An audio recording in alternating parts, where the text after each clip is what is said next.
Hi, everyone. As you filter in here, I'll go ahead and do a quick introduction for myself, for sales tax and more. We'll review some housekeeping items, and then we will go ahead and get started. So I'm Ellie. Thank you so much for joining us. If you've joined us for our past webinars, thank you so much. We hope you join us for our future ones as well. This is an 8-part series that we are doing. And we are on the 4th pillar, use tax. So a couple important things here to note. If you are here for CPE credit, we do need you to do a few things in order to receive that CPE credit. We will need you to answer our poll questions as they pop up on the screen. We also will need you to fill out the survey at the end of this webinar. And again, both things are necessary in order to receive that CPE credit. It's also important to note this is our first time presenting this webinar, Use Tax, and we are very excited. Thank you again for having us or for being here. A few more important things. So if you have questions as we are going along, please reach out and ask those questions. You can use that Q&A button in the middle of your screen to do so. We are going to do our absolute best to address your questions at the end of this webinar or follow up with you via email. Again, use that Q&A button in the middle of your screen. We also will be sending out today's slides in the chat feature once we get the ball rolling. Those will be, the slides and the handouts will be linked. They will also be uploaded directly to Zoom and emailed to you in 24 hours. So there should be a few ways for you to get your hands on the slides.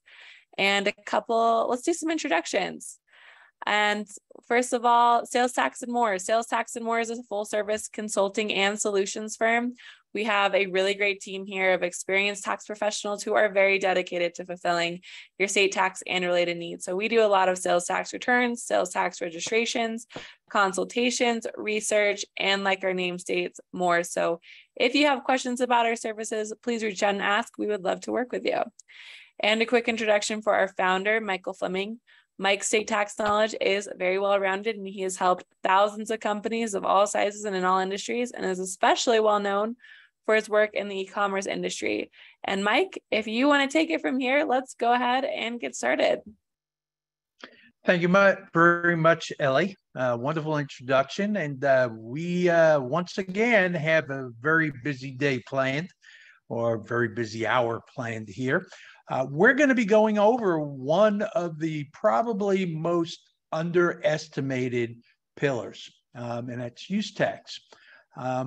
So a lot of people really don't pay use tax as much attention as potentially we should. Today, we're going to cover what is use tax. We're going to do a short history of use tax.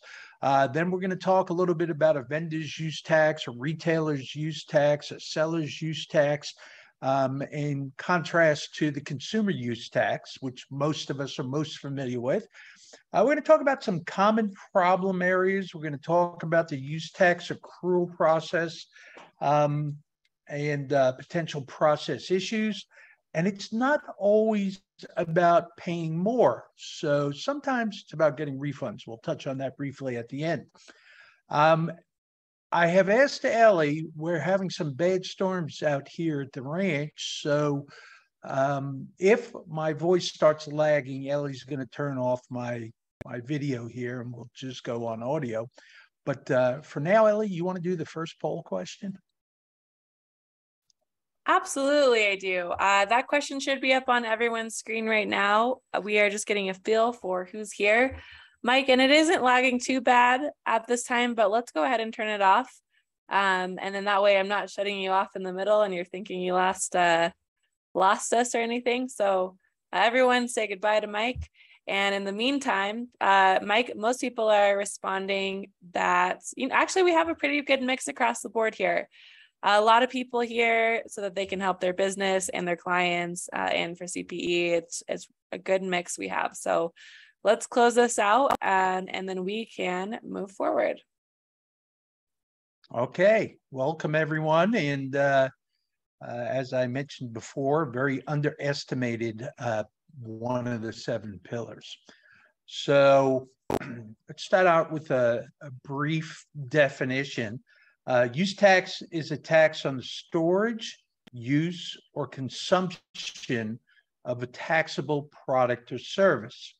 Now, it's complementary or sometimes said to be compensating to the sales tax, which basically means it's only paid if a sales tax was not. So you usually pay a sales tax or a use tax.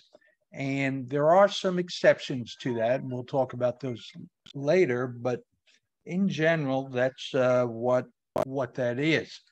Now, here's why it's underestimated, because when it comes to audits, some of the largest assessments, it's either certificates or use tax, or generally they go back and forth between who's the largest cause for large assessments in an audit. So sometimes on a use tax, the seller may have a responsibility to collect. But if it's not collected by the seller, the purchaser may have to remit it directly to the state. So that's, what we call the consumer use tax. And when the seller has to collect it, it's a seller use tax or retailer use tax, or one of the many different terms. Some people think that it's actually two different taxes. It's not. It's one tax. It's just who has the responsibility for making sure that tax gets to the state. Now, why do we have a use tax? Let's look at a history. The first modern day sales taxes were implemented in the 1930s. And back at that time, it was widely believed that interstate commerce could not be taxed directly. Even the states didn't think that you could tax interstate commerce directly back in the 30s. So in-state companies were all of a sudden at a disadvantage. If a state imposed a sales tax, someone could come, I just moved by Texarkana, about 30 miles west of Texarkana. And Texarkana, part of the city is in Texas, and part of the city is in Arkansas. Okay, it's Texarkana. But you could have someone in a situation like that where they would set up, in the part of the city that is in Arkansas. And if Texas implemented a tax, the people in the Texas side of Texarkana could walk across the state line and buy something in Arkansas, which may not have had a sales tax. So the Texas businesses were at a disadvantage. So the states came up with this idea of a complementary tax for the storage, use, or consumption in the state. Now, some people think that this was actually a bit of a word game, because if sellers had nexus, they still had to collect this use tax. And the reason why this worked, even though the states didn't think that you could tax interstate commerce directly, because this was not a tax on the transaction. It was for the storage, use, or consumption in the state. In other words, how was this product being used? Hence, we've got a use tax. Now, today people talk as if there are two taxes. You've got your consumer use tax, which we're most familiar with. And then we've got seller use taxes, retailer use taxes, vendors use taxes. But it's only one tax. The difference is really, as I've said before, who's going to remit that to the state? Now, historically speaking, only sales that never cross a state line have been subject to sales tax. Remember, even the states didn't believe that you could tax interstate commerce back then. So when a state imposed a sales tax, it was only for the sales that occurred entirely within their state. Now, that started to break down over time. And in 1977, it really started to break down in the 50s. But in 1977, we have complete auto transit, and that began to blur the lines a little bit. In complete auto transit, the U.S. Supreme Court cobbled together a number of cases that they had since the 50s. So they didn't come up with anything new in 1977. They just cobbled all these cases together, and they said, yes, this is a four-pronged test, and states can tax interstate commerce directly so long as it meets this four-pronged test. And it's a pretty easy test to make. Sometimes states, don't get it right, and the law is deemed unconstitutional. But it really is pretty easy to meet so long as you're using some common sense. Now, in 1977, the distinction between a sales tax and a use tax were technically all sales that cross state lines. But in 1977, that began to blur. And some states actually did away with their seller use taxes or their vendor use taxes. A state like Pennsylvania, when you register there, it was for the sales, use, or hotel occupancy. So it's just one registration. But we had other states like Illinois and Missouri and even California and Virginia, where when you went to register, it made a difference. Were you registering for the out-of-state use tax, or were you registering for the in-state sales tax? Now, when we have Wayfair in 2018, they really broke the model, because many states now say that economic nexus is enough of a substantial connection with the state that you have to register for the sales tax. Or if you were registered for the use tax, like in Colorado, you had to switch everything over to the sales tax. So the model really broke, where historically only sales that were inside a state were a sales tax, and if it crossed a state line, it was technically the use tax. That doesn't work anymore. So the model is broken. And a lot of people say, even a lot of the companies I talk to say, well, what do I care if it's a sales or use tax? It makes no difference. My customers don't care what they're paying. And many of the companies I talk to, they don't even know. Someone else is doing their registration. They don't even know what they're registered for. They just know they're collecting a tax and they're remitting a tax. But the people who actually do the registrations, the people who actually set the rates up, the people who actually file the returns, they care because they know it makes a difference. For example, in a state like Illinois, if you were registered for the use tax, you only collect the state rate, and you don't have to worry about any of the local jurisdictions. If you register for the sales tax at this point, it depends on whether you have some information. We're going to get into Illinois in a little bit more detail. But the point I'm trying to make here is it can make a huge difference. It can make a difference in what type of registration you do, what type of rate you need to collect, what's included in that rate, what return you file, the forms and the filing requirements. It can make a big, big difference. So let's look at the Oklahoma vendor's use tax. And this is one of the states that still says, hey, if you're a remote seller, then you need to sign up for our vendor's use tax. Now, there's a software company out there. It's one of what I call the lesser software companies. A lesser software company, in my opinion, is one that can't do everything you need them to do. So what was happening here is sellers with an in-state physical presence, they're required to register for the sales tax. So Oklahoma still makes a distinction here. Now, when you register for the sales tax, you also have to register with the Oklahoma Secretary of State. That's what we call SOS, Secretary of State. And that is a $300 fee in and of itself. Plus, you've got to get the documents from your home state, and they got to be within a certain amount of time. So there's a cost there. It has to be renewed every year.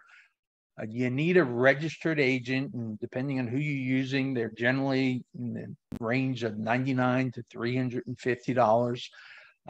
There's an annual franchise tax return that has to be filed with the Secretary of State.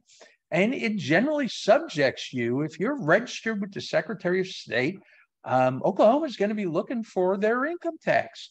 Plus, the Department of Revenue in Oklahoma, they charge you $25 for a sales tax registration. None of that happens if you do the vendor's use tax. And that's what remote sellers should be registering for. You don't have to have any of that. There's not a fee by the DOR. There's no Secretary of State requirements. That's a whole lot easier than registering for the sales tax. You don't worry about income tax, and you don't worry about the annual franchise tax. Now, this software company, I'll say them by name, they're TaxJar. They're not offering their services to the public. They're not taking any new clients. They're only working with Stripe clients on a going forward basis. They were purchased by Stripe. I think that was one of the worst purchases that I've seen in a long time, but it's a whole nother story. So the software company, for some reason, they couldn't file the vendor's use tax. They didn't have the ability to file it. So they told all of their customers, hey, just go switch out, or get registered for the sales tax. We had registered a number of their customers for the vendor's use tax, and they called us and they said, hey, you did this wrong. And I said, what do you mean we did this wrong? And they said, well, TaxJar told me that you did it wrong. I need to be registered for the sales tax. Now, unfortunately, that's because TaxJar doesn't know how to do this.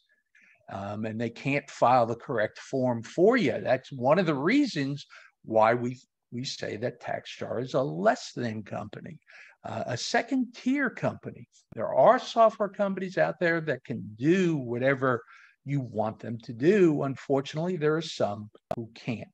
So what this software company, what TaxJar was telling people, it's the same difference. Nothing different is going to happen.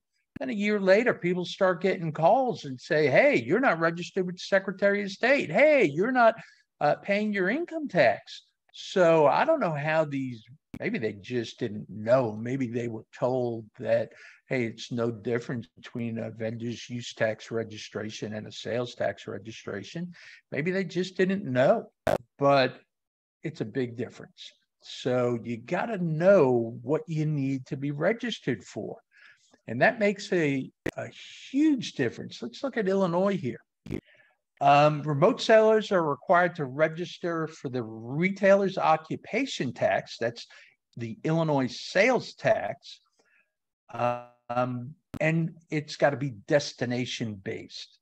So in other words, wherever you're shipping it to, it is, you got to use the rate at that local jurisdiction where the customer is located, where they're receiving what's being shipped to them.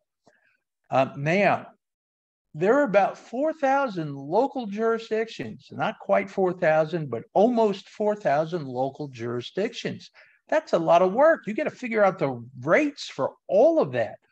And when you go to file, we had to hire 3 extra people just to file the returns for our customers that that are remote sellers into Illinois, because the software company that we were using didn't have that program. They weren't responding to the needs of the market.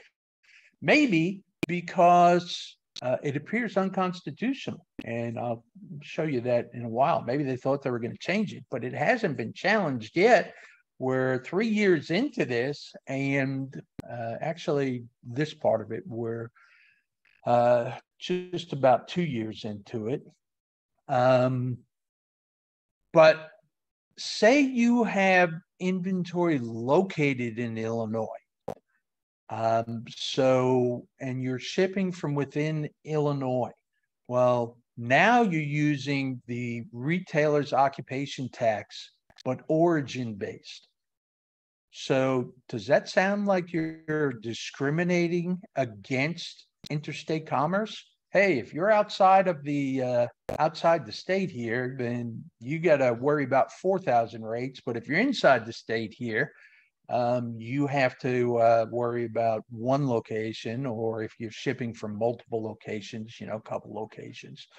To me, that's discriminatory. This is an idea that is going to run afoul at some point of complete auto transit. I think that they are violating one of the prongs of complete auto transit, the 4-prong test that says whether a tax is constitutional or not, is that it doesn't discriminate. And I think this is a clear case of discrimination against companies that are located outside of Illinois. But it gets a little bit murkier. So far we've been talking about their sales tax. Now, sellers with a physical presence but have no inventory, like maybe you have a salesperson in Illinois, or maybe you have an independent contractor that travels into Illinois. So you're creating nexus, you're creating a physical presence. But since you're not shipping from there, now you get to register for the Illinois Vendors Use Tax. And the Vendors Use Tax don't collect any local taxes whatsoever. So here's a planning point. We are suggesting to our clients, those who have, this huge requirement now that there are 4,000 local jurisdictions they have to worry about, send one of the salespeople, put them on a plane, send them there, have them call on some customers, because now that'll be a physical presence, or hire someone there. Now that'll be a physical presence, and you can sign up for the Illinois Vendors Use Tax and not worry about these sales taxes whatsoever. A lot of people, when they hear me say, this is unconstitutional, in my opinion, they say, well, we don't have to worry about this. Well, it's an easy fix. It should have never been a problem. One of the problems is that legislatures don't know tax, and sometimes they don't ask the tax people if this will work. But this is an easy fix, and you have states go retroactive sometimes. So even though this may be deemed to be unconstitutional, I would not stop collecting the tax. I would continue collecting the tax, because Illinois is very, very aggressive in how they're implementing this. So big issue, but it makes a difference. That's why, it's important to know what a use tax is. And it's not just when you're purchasing items. Sometimes it's based upon what tax you need to be collecting. Ellie, why don't we go to the next poll question? Absolutely. That should be on everyone's screen right now. The question we have here is a little bit of a quiz, see if you were paying attention. So true or false, the first modern day sales taxes were implemented in the 1930s. Quick reminder to everyone that you do have to answer these poll questions in order to receive CPE credit. And Mike, most people are getting this one correct and answering true. We have a couple false answers in there, but why don't we give everyone a few more seconds, and then we can close it out and move forward. Okay, sounds like we've got a very smart crowd today. All right, so let's talk about consumer use tax. This is more widely known, but even though we say it's more widely known than the vendors use taxes or the sellers use taxes, it's still not very widely known, or not enough is known about it, which is why it's either the number one or number two reason, depending on the type of company you are, for a large assessment in an audit. So only exempt purchases are tax-free. If your vendor doesn't charge you a tax, maybe they didn't have a responsibility to charge you a tax, or maybe they didn't know they had to collect a tax. Right now, there are two surveys out there. One says 1 out of 2 companies. The other says 60% of companies are not compliant for the economic nexus. So maybe they just don't know, or maybe they know and they choose not to collect. That doesn't make that purchase tax-free. So if a seller does not charge you tax on a taxable sale, maybe it is exempt. Maybe you're using it, as a sale for resale. Maybe it's a sale that is eligible for the manufacturing exemption or agricultural exemption. So this is only on taxable sales. If you don't have an exemption, you are required to self-assess, accrue, and remit it to the state. Now, a lot of times I have companies come up to me and say, well, Mike, in our contract, it says that our customers are responsible for the tax.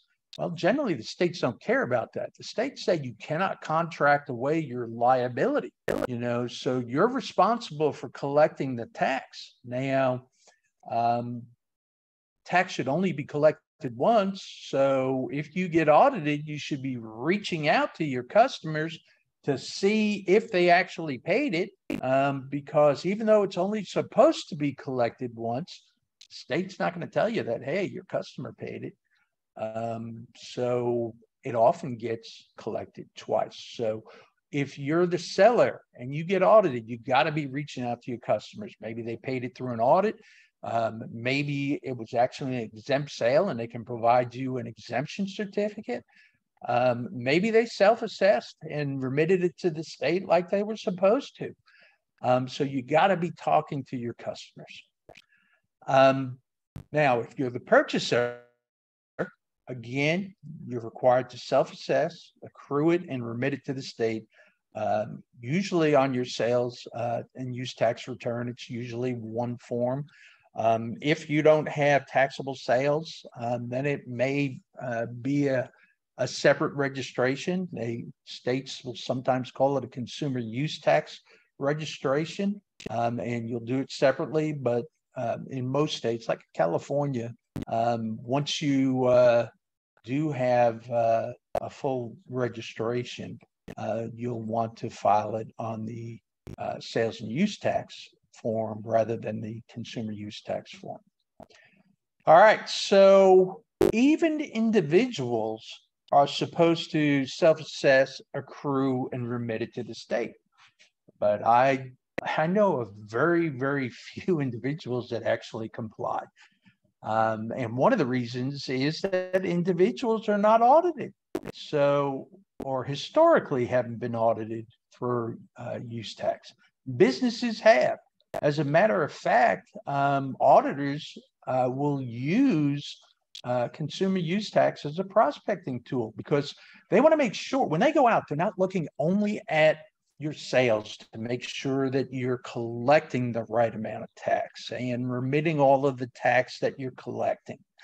They're also looking at your purchases, because they want to make sure that you're paying the tax on all of the purchases that you should. That's why this is a number one reason for large assessments. And we're going to get into that in deeper. But businesses are audited, individuals are not. And that's why we got Wayfair back in 2018, because, the states were saying, hey, this isn't fair. All these people are supposed to pay the taxes and they haven't. And, they made a pretty good argument for it. A lot of people argue that maybe we should have increased, compliance for individuals, but It's a lot easier to get money from companies than it is from a whole bunch of individuals out there. So that's why we have an economic nexus at this point, in my opinion. So the what happens is when the auditor's out there and they're looking at these business returns, if someone is not charging tax, they get put on a list. And, you know, maybe they don't have to collect tax, but you usually don't want to be on a list, you know, because there are people there. Each state has what's called a discovery unit, which is looking for people who are not paying tax that they think should be paying tax. And the auditors use that as a prospecting. Some states very formal. You get a lead card for every unique invoice. And that means, you know, company, if they have 10 invoices in the audit, you don't fill out 10 lead cards, you fill out one lead card. And someone's following up at some point, maybe, you know, next week, maybe next month, maybe 6 months from now, could be a year from now. But generally, those leads are followed up very well. All right, so let's talk about auditors and use tax. I got a little bit ahead of myself, but as I mentioned, you know, when an auditor performs an audit, they look not only at the company's sales to make sure that enough tax is collected and that all of that is remitted, but they are also looking at the purchases. Seller doesn't collect tax, doesn't mean the purchases are tax-free. Here are some areas that auditors concentrate on: expenses and fixed assets. They're going to look at both of those. So we've covered the rest of that there. What we want to do now is go into some common problem areas. So auditors are often allowed to choose their own targets for audits. So we'll talk about that in a second, but right now, when they're looking at the purchases, one of the big areas that becomes a problem are large software purchases. Sometimes the software companies don't know how they're supposed to be taxing this. You know, they may tax it all to one location, or they may not tax it at all, or maybe it's used in multiple locations. So auditors look there, and that's where some of the biggest problems show up in use tax. You didn't self-assess and remit it to the different jurisdictions. I mean, maybe you're using it all across the country. At that point, you know, you've got to, wherever it's taxable, wherever it's being used, you're supposed to be self-assessing and remitting it to that jurisdiction, that particular state or city, or whatever is included in that jurisdiction. Services. Multi-state providers often don't know multi-state taxability. And the purchases of these services don't even know that they're taxable in many locations. And sometimes the service provider, it's not taxable in their home state, and they just don't look into, you know, a lot of people don't believe services are taxable very much at all. And every year, more and more services have become taxable in more and more states. And there's a whole bunch of services out there right now that are already taxable. So where we see problems with this are like, I'll give you an example. There was a company, this is an old example because they were working with Blockbuster. And they were working, one of their clients was Blockbuster in California, and you know, Blockbuster liked it so much they recommended them, and virtually overnight they were providing services all across the country, and they didn't realize where it was taxable, so they thought they were protecting themselves. They say, we're just going to turn all of this tax into California, and we're going to tax everybody. And you know, that doesn't work out too well. And it worked out okay for about 7 years, and then Texas found them and said, "Hey, we want the last 7 years worth of back tax plus penalty and interest." And This company said, oh, just go to California and get it. Texas sort of chuckled and said, no, that's your responsibility. And this was a problem because they had the statute of limitations in California. So when they went back for a refund, they could only get 3 years, and Texas was asking for 7 years. They couldn't go back to their customers, which a lot of companies do, because they already collected the tax from their customers. So tax that was already paid, 4 years worth of tax, had to come out of their own pockets. And you know that's not really a use tax issue, but it's a services issue. And we see real property services, we see janitorial services. These are the types of things that are often offered across many states, and they're just not taxed. And the purchasers of those services don't realize that they should be self-assessing and remitting the use tax when the seller doesn't collect the tax. So when an auditor is looking for audit targets, what they'll do is a lot of time they look for announcements or permits of companies that are going to be doing new construction, opening up new locations. The reason why they do this, if you're opening up a new location, you got to buy everything for that location. So a lot of purchases are being made, and many of the purchases, the sellers don't collect the sales tax.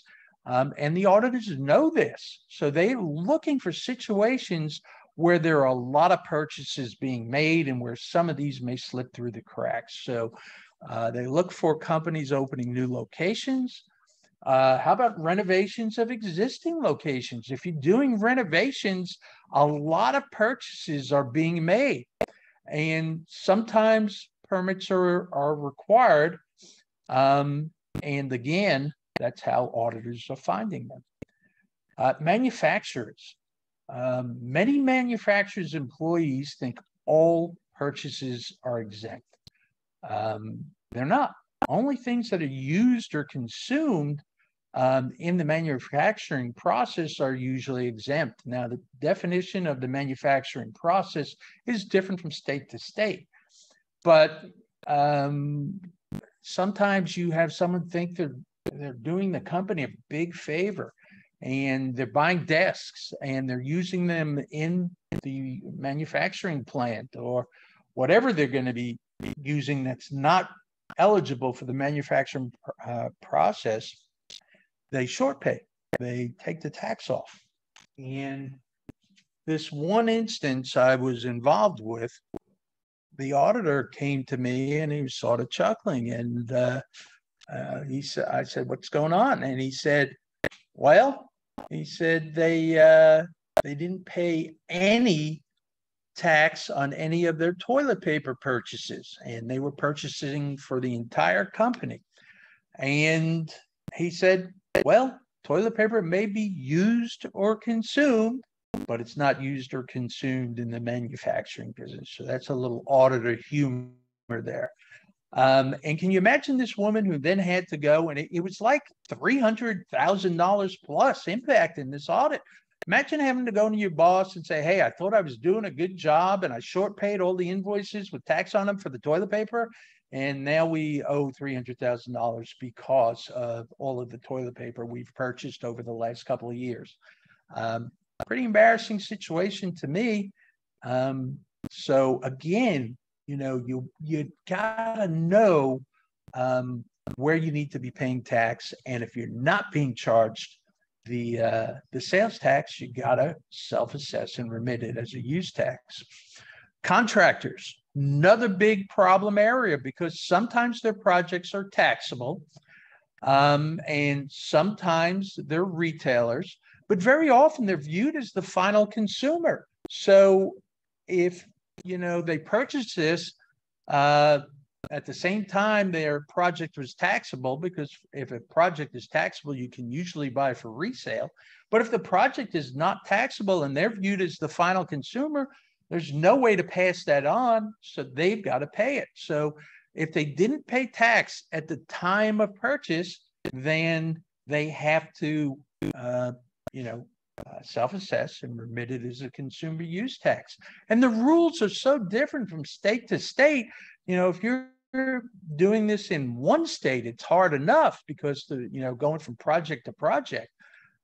State like Texas, if it's new construction, depends on how it's bailed. But if it's existing, repair and remodel is a taxable service.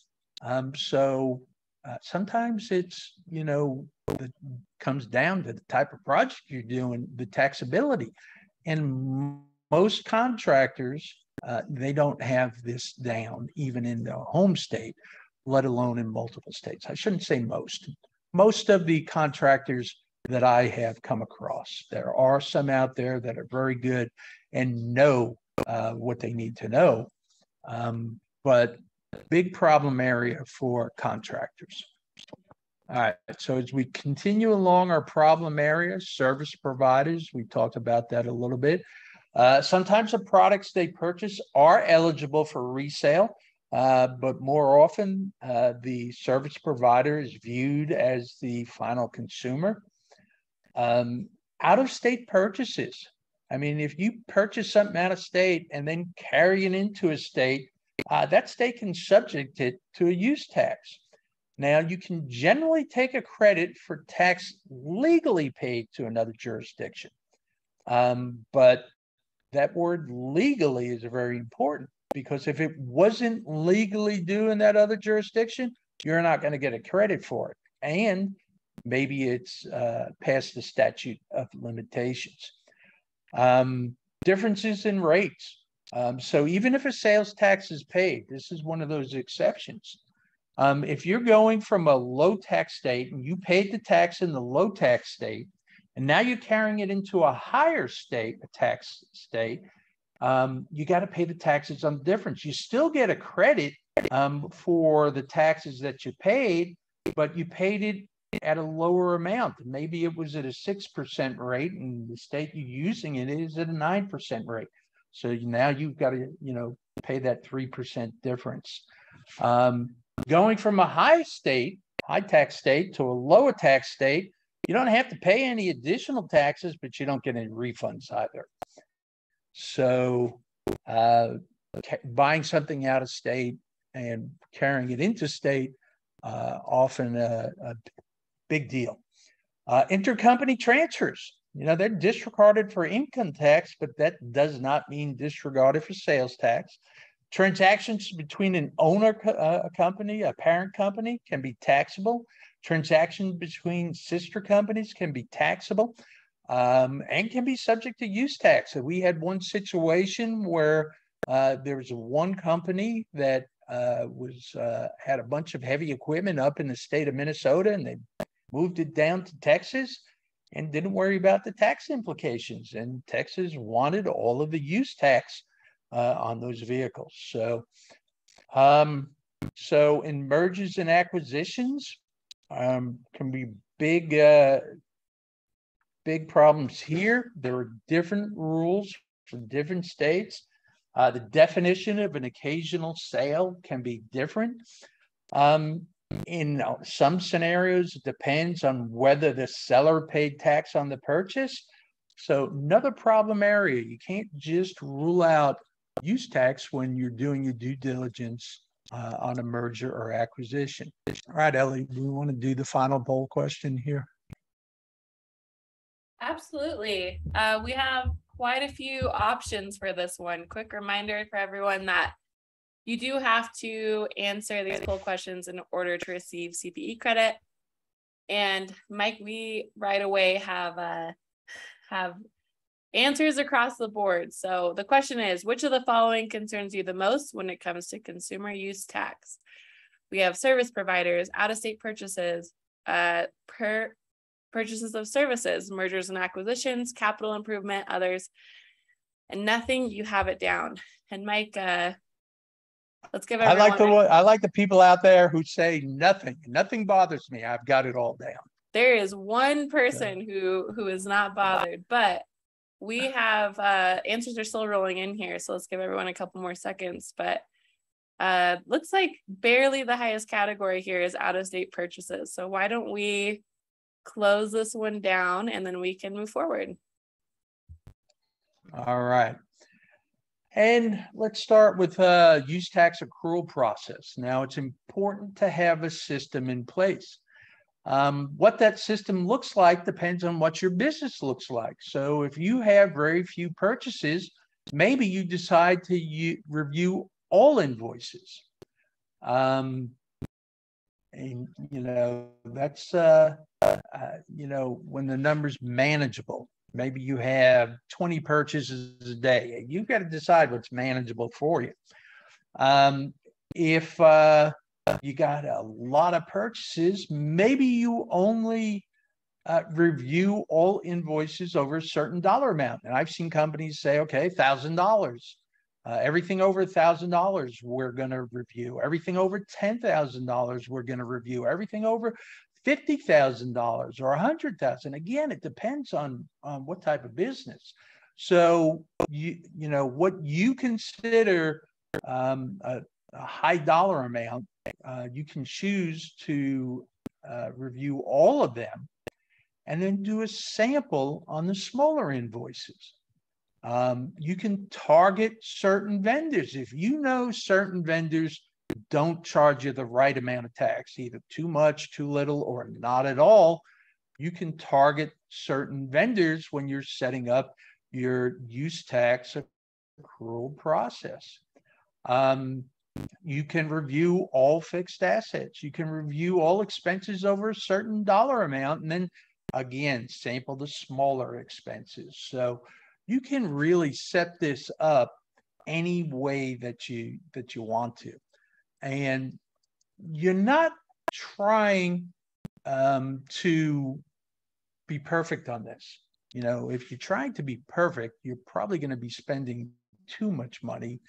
And you don't need to be perfect. You really want to be able to catch, 80% or so of things that may have slipped through the cracks. All right. So are you going to use a manual, automated, blended, or outsourced approach? Now, despite what software companies tell you, every one of them is going to tell you our software is all you need. You don't have to worry about it anymore. You see the company out there, I think it's Avalara, late night TV, they've got commercials and the accountants are saying, they're just relaxing because they don't have to worry about sales tax issues anymore. And they'll tell you, hey, we got the best software in the world. And you know what? It's good. I mean, there's a use for it, but it can't handle this all. The way that we do our accounting just doesn't fit well with the way that these software companies wanted to do it. So if you're going to be using software and want to get the best use out of your software, then you got to make drastic changes to the information that's collected and entered into your accounting platform. So a manual approach, if you've got a limited number of transactions, that's good. Now, what I suggest is a blended approach. If you want to do this yourself, or you can outsource it to someone. But I don't think it can be software only at this point. I think it has to be software with some human interaction. So software can make the job a lot easier for someone tasked with managing the process, especially when there's a large number of transactions. So we believe you got to use a blended or outsourced approach. Manual approach is going to be fine with a limited number of transactions. I would run away screaming from any company that says all of your problems are going to be solved by using our software. All right, so the person tasked with managing the use tax accrual process should have a basic understanding of tax. They should have access to a taxability matrix or taxability software. This is where I think the software really can play a great role. They have to have access to something And whether you create the taxability matrix or have someone create a taxability matrix for you, taxability software specific for use tax plays a great role here. Someone's got to spot check their work from time to time because the best process out there is only good if it's followed. And sometimes we think we're protected because we've got this great process, only our people aren't following it. So from time to time, someone's got to check the work of the person actually in charge of the process or the team in charge of the process. And as I mentioned before, perfection is not the goal. Preventing 100% of potential use tax liability, generally not realistic. I mean, when you're trying to get to 100%, you're going to, reach the point of diminishing returns. So we just want to prevent the majority, 80% or so, of things that could be slipping through the cracks. Now, it's not always about paying tax. If you've got a good process in place, you're going to see where people are charging you tax where they shouldn't be, or they're charging you the more tax than you should. So legitimate saving a company money rather than short paying on the toilet paper. If you've got someone competent in that position who actually has the tools, some type of taxability matrix or some type of taxability software, much nicer to tell the powers that be that your department is finding refunds and not only finding where you got to pay extra tax. Now, it's important, and you've got to, educate the people higher up that you have to pay that extra tax, because if you wait till audit, it's going to come with the added insult of penalty and interest. So you want to try to stay away from that. All right, so some common problems, the training of personnel.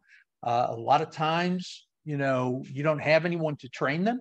And once you get them trained, these are the types of positions that turn over very frequently. Processes not being followed, as we mentioned earlier. Taxability complexity. Sometimes, you don't understand the taxability of your own products or services. Information sharing. The person tasked with managing the process, maybe they're just subject to the purchase information. They sometimes need to reach out to other departments to get the information they need to do their jobs correctly. I'm going to share, this will be the last thing, then we'll open it up to questions. A couple years back, John Deere was having so many problems with their use tax issues. John Deere contacted their vendors and told them that they would no longer work with any vendor who didn't charge them sales tax. And we see this from time to time with other companies. I mean, if you're getting a lot of problems, then I'm only going to work with people who charge me sales tax. Now, at that point, we got many calls asking if that's legal. Well, yeah. Company can choose who they want to work with. So we got many calls asking us if they should register to collect. And this was pre-wafer, this John Deere issue. So it was a much bigger issue back then. And our advice was to look at the percentage of business John Deere represented. And most of the companies, it was a huge percentage. So it made sense for them to go ahead and register so they could continue doing business, even though they now had to collect the tax from their other customers. Once you're registered for tax, you don't get to pick and choose which of your customers you collect the tax. You're registered in the state.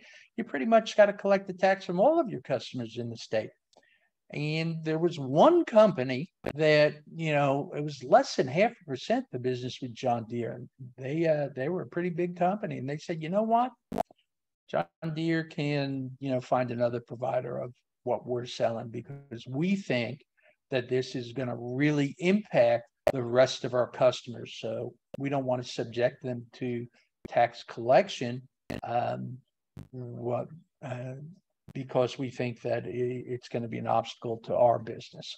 Now, in reality, were they doing their customers a service or a disservice?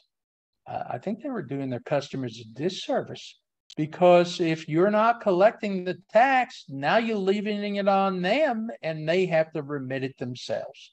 So sometimes you will get registered just as a service to your customers, so they don't have to deal with this use tax, which is a pain in the neck, which is what John Deere and many other companies that have followed them really want. They don't want to have to mess with that use tax. They wish that their vendors would take care of it. And Ellie, at this point, why don't we open it up to questions? Yeah, absolutely. We don't have any questions coming in yet at this point. Mike, is there anything else you want to cover or say before we get ready to close it up here? I think I have a spare poll question. Let's do a bonus poll question. Why don't we do a fourth poll question? Okay, great. Let me get that up. And that should be launched right now. So a fourth poll question. Quick reminder, you do have to answer at least 3 of the poll questions today in order to receive that CPE credit. We have a true or false. Vendor's use tax is different than a consumer use tax. And we'll give everyone a little bit of time to answer this one, but this is a little bit of a trick question. I was just about to say and that. The answer was actually given in the beginning. Yes. And most people are choosing incorrectly. It may be because of the way the question's worded. Maybe we worded that question poorly. Yeah. The correct answer is false. And let's give everyone a couple more seconds here, Mike, and then you can explain it. All right, we'll start explaining now. There's only one use tax, okay? And the difference between the use tax is, actually, let's not confuse people. Only one use tax. All right. These other names are just used to say who's responsible for collecting and remitting it. So it's one use tax, and either the seller remits it directly, collects it and remits it to the state, or the purchaser self-assesses and remits to the state. So there's only one use tax. Now, different states, just like there are differences in sales tax, different states have different rules for use tax. So I guess either answer could be correct there. We were going for the one where false. It's one use tax. There is not a separate use tax in most states, or technically in any states. It's just who's responsible for collecting it and getting it to the state. But the way this is worded, we're going to have to tighten this one up, Ellie. The way it's worded, yes, there are different differences in the taxes. So either answer is okay here. All right. Thank you so much, Mike. And thank you again for everyone attending. Keep your eye out when we release the last 4 pillars in this series that we're doing. And anything else you want to add in here, Mike? Thanks for joining us. And we hope to see you again at the one of our future webinars. And please be brutally honest with the feedback. It's how we get better at what we do. Thanks, everyone. Thank you. Take care.